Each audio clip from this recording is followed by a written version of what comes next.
we're gonna do an experiment that's called the floating bubble experiment, floating bubbles. So it's pretty simple, it's a pretty easy experiment. You only use vinegar, baking soda, and bubbles. So the first thing we're gonna do is measure 300 milliliters of vinegar, right? We're gonna measure of vinegar.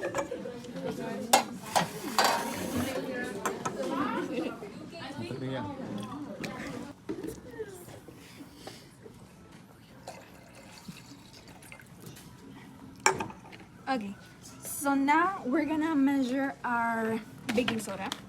We're gonna measure baking soda. And it's 30 grams of baking soda. So I'm gonna use this thing.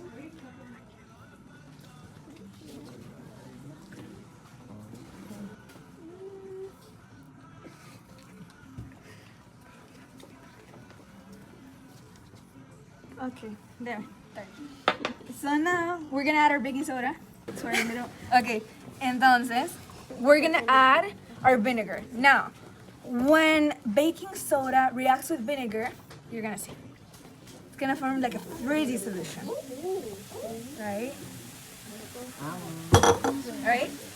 Now, what's occurring here is that we're creating from the baking soda and the vinegar sodium acetate and carbonic acid, which people in AP Chem know that carbonic acid decomposes into water and carbon dioxide, right?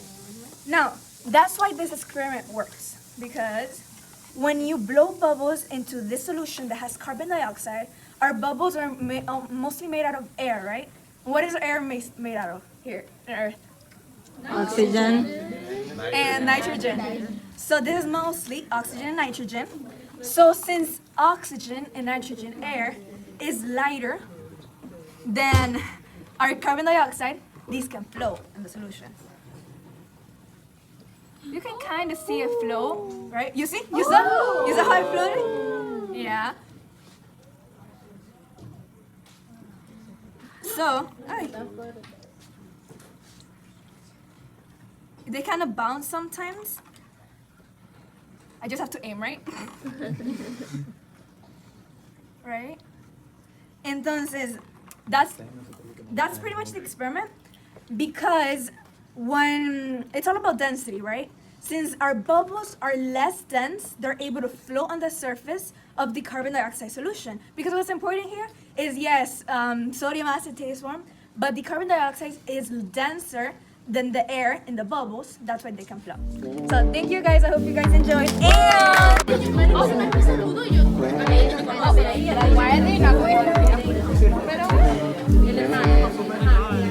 You saw that bounce?